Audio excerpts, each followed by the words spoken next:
ela está lançando um livro sobre o Afeganistão. Adriana Carranca, venha para cá.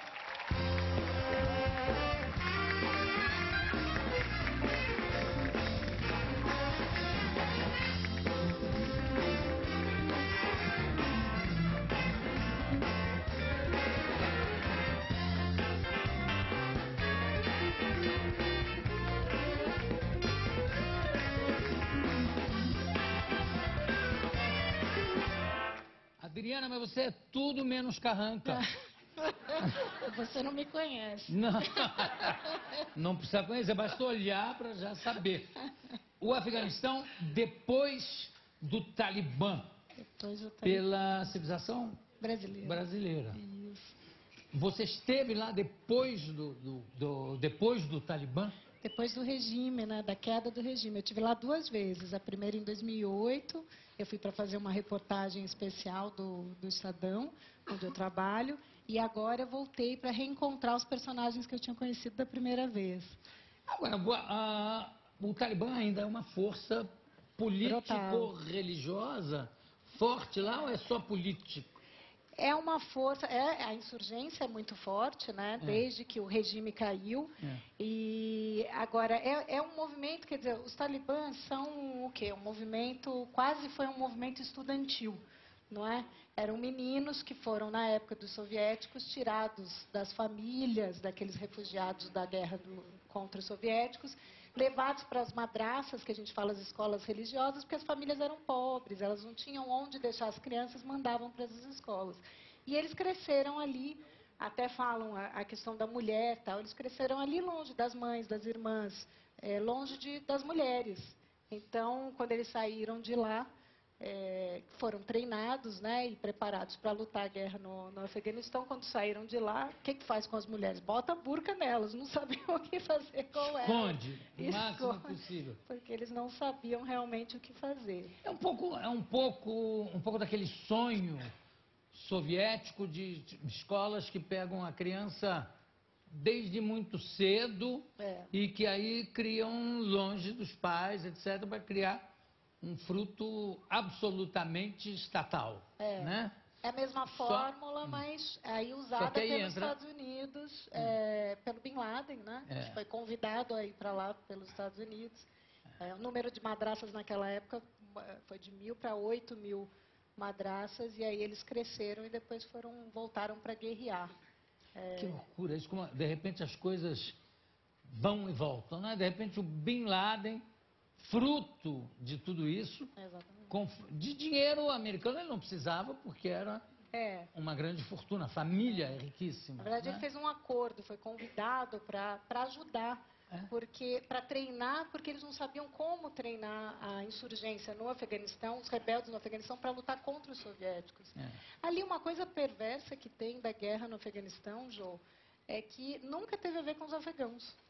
Eles sempre foram um campo de batalha. Então, os soviéticos vieram, guerrearam ali, os Estados Unidos vieram, combateram os soviéticos, e assim foi ao longo de toda a história.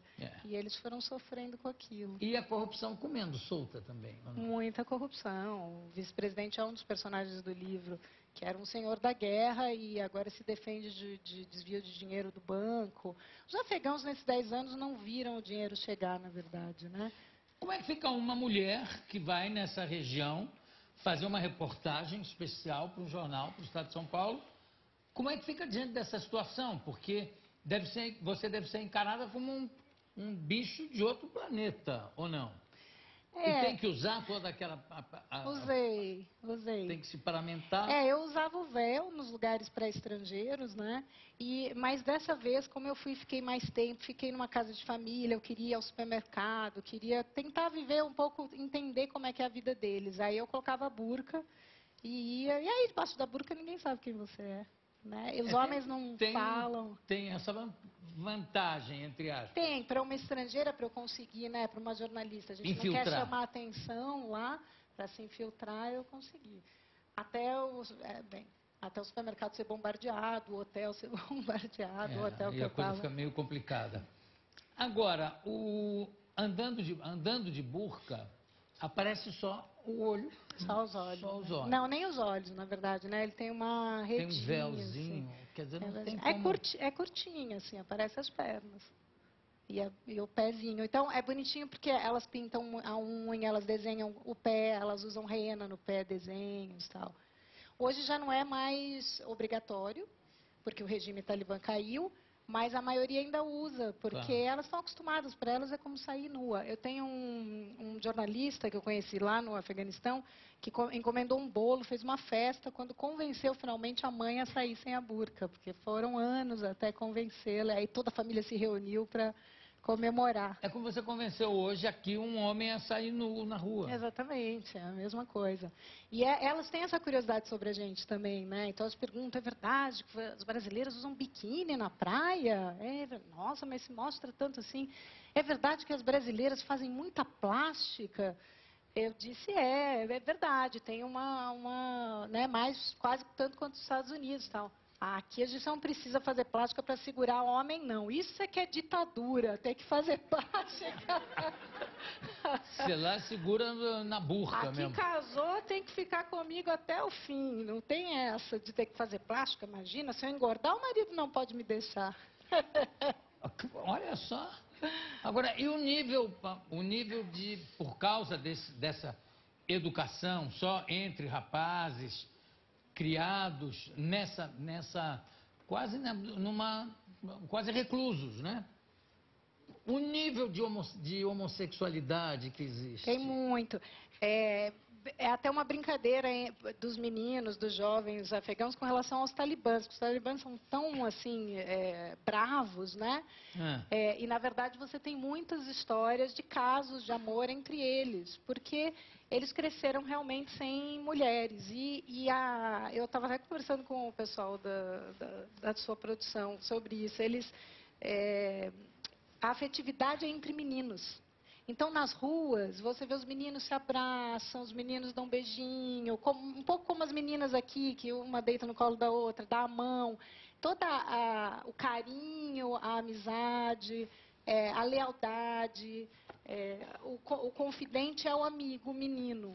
Mas sem que necessariamente haja sexo entre eles. Não, apesar de haver um índice de homossexualismo grande, tem também muitas amizades só de homem com homem, muitas, não é? Tem, claro. Porque eu sei, por exemplo, que em Portugal, até pouco tempo, era muito comum homens andarem abraçados, de braço dado na rua. No mundo árabe todo, eles andam de mãos dadas e tal. A gente tem umas fotos aqui que eu gostaria de mostrar. Isso é você vai falando. Fim de tarde em Cabul. O pôr do sol. Você vê que é uma região muito pobre, muito seca. Essa era uma área de sequestros, assim, foi duro convencer o motorista a chegar até lá, porque é o centro de Cabul. E os estrangeiros tinham 70 estrangeiros sequestrados quando eu estava lá. Isso é o Buscache, Jô, que é um polo medieval. Eles jogam com uma cabra sem cabeça, eles decapitam a cabra, sangram a cabra naquela arena. Isso é na casa do Marechal Fahim, que é um senhor da guerra, que depois se envolveu na política, hoje é o vice-presidente do Afeganistão. E eles jogam com essa cabra, né? Com a cabra. Como se fosse um polo. Foi o Gengis Khan que levou para essa região, porque treinava os cavaleiros para a guerra nas montanhas, então era o animal que tinha para treinar, e aí eles jogam Vai com de cabra isso. mesmo. Agora, hoje você falou da corrupção, os seguranças do Fahim, aí eu passei alguns perrengues, assim, os seguranças do Fahim dando dinheiro em $100, $500, $1.000 para os cavaleiros. E aí, uma hora, eu pedi ao tradutor, porque o tradutor dizia, não vou levar você lá, nós vamos ser sequestrados. Esses homens, não vai ter nenhuma mulher lá. Eu falei, não, só um pouquinho, me leva só um pouquinho. E aí, uma hora, eu pedi para o tradutor ir tirar uma foto, e aí vieram os seguranças com a Kalashnikov para mim, e eles faziam assim, porque eu não falo a língua, eu estava com o véu, e eles faziam assim para mim, eu falei, pronto, fui sequestrada, né, vou sair. Eu tentava chamar o tradutor na arena, minha voz não saía. E não saía para chamar, e aí eles me levaram para um canto, e o tradutor depois ficou desesperado, me procurando no meio dos turbantes, era uma plateia de turbantes. E no fim eles queriam só me dar uma cadeira para sentar. Trouxeram uma cadeirinha, passaram uma coça no tradutor. Que tipo de afegão é ele que deixa uma mulher ficar sentada no cimento da arquibancada? Olha, até lá eu passei um delicadeza. medão. Esse é Mullah Roqueti, que é um dos personagens do livro, que era o comandante do Talibã, em Nangarhar, na província onde o Bin Laden estava escondido quando o 11 de setembro aconteceu. Você sabe que tem um código para qualquer perigo que você corra nesses lugares, ou como aconteceu com o fotógrafo Sebastião Salgado, que é dizer Brasil, Pelé, Pelé, Brasil. Com o Talibã, a mesma coisa. Também, né? Ele não olhava nos meus olhos, eu me encontrei com ele várias vezes, e aí, da última, eu falei, não, vou tentar uma última tática. Falei, Ronaldo, Kaká. Ele abriu um sorriso, porque Mullah Omar adora futebol, e foi o único esporte que Mullah Omar permitiu durante o regime talibã, foi o futebol. Aquelas execuções que aconteciam, que a gente vê lotadas, com o estádio lotado, as pessoas iam para o futebol. E eles executavam as pessoas no meio, nos intervalos, para amedrontar as pessoas. Mas eram clássicos de futebol, na verdade. Como de repente, entre o primeiro e o segundo tempo, vamos ouvir Taiguara. Exatamente. Para amenizar o jogo. Exatamente. Vamos mais. A quarta geração de vendedores de burca, reclamando que tinham caído as vendas depois do regime depois que acabou o regime do Talibã. É a burca? Burca. E aí é tudo made in China, viu? Aí a burca mesmo. Eu tentava achar, não, eu quero uma burca afegã. Olhava a etiqueta, tudo made in China. A China invadiu o Afeganistão. No Irã também, os véus. Aí é uma escola para meninas que, enfim, 10 anos depois da ocupação estrangeira, elas estudam. Ainda tem muitas meninas fora da escola, mas... E as que estão na escola estão nessa situação, né? Escolas precárias, montadas aí no quintal das casas. Dirigir, permissão para dirigir automóvel... no Afeganistão não tem, né? tem. Porque teve casos, se não me engano, teve um caso recentemente, mas nos Estados Unidos, que uma muçulmana, queria tirar a fotografia e tinha que ter... Não podia ser com burca. Por causa do véu. E ela disse, não, o véu eu não tiro. O niqab, provavelmente. É muito comum esse problema no mundo árabe. O Afeganistão é muito pobre, né, João? Então, eles nem... 82% ainda é analfabeto. Então, aí eu estou entrevistando produtores de papoula, que é a matéria-prima para heroína e o ópio. Que hoje, metade da economia do Afeganistão depende... Ou mais até, disso. né? Ou mais. O número oficial é a metade. Mas é muito mais. Você tem também o dinheiro hoje dos militares e da ajuda humanitária que gera economia, né? Muitos afegãos trabalham para eles. Mas a papoula realmente... Essa é uma história linda de um garoto super jovenzinho. Ele adorava plantar rosas. Eles adoram plantar rosas. Você vê naquela secura do Afeganistão. As rosas mais lindas que eu já vi, e ele teve que largar a plantação. O pai dele pisou numa mina soviética, ficou cego. Eles tiveram que largar a agricultura. Ele foi trabalhar como policial e se envolveu numa batalha contra 300 talibãs. 15 meninos em volta dele morreram.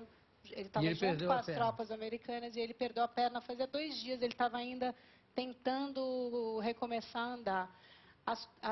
Os soviéticos deixaram 10 milhões de minas terrestres no Afeganistão e até hoje ainda essas minas fazem 2 vítimas por dia, João. Isso é uma das coisas mais covardes da guerra, exatamente isso. Era uma estratégia, porque como os soviéticos tinham uma estratégia de ocupação, eles queriam realmente empurrar os afegãos para fora. Então eles iam com os aviões e soltavam milhões de minas, que até hoje, porque elas ficam enterradas, é muita areia, né? E principalmente crianças e mulheres. Você sabe que, voltando a falar do Sebastião Salgado, ele me falou que na África, nas grandes guerras, nos movimentos que matavam 200 mil pessoas, inclusive crianças, haviam fabricantes que faziam bombas, minas, em forma de passarinho e borboletas, para deixar nas árvores, para as crianças pegarem. É terrível. Que tipo de mente concebe uma loucura dessa? É terrível. E no Afeganistão, como é muito rural, As crianças vão brincar, brincam nos campos, as mulheres vão buscar lenha, então geralmente são elas e as crianças que perdem a perna ou morrem ainda com essas minas, fora os atentados suicidas, os bombardeios estrangeiros. É uma guerra constante. É um lugar que... O ser humano consegue, mesmo assim, sorrir. Você vê esse... Não, é lindo, os afegãos, é lindo. Plantar flores, sorrir.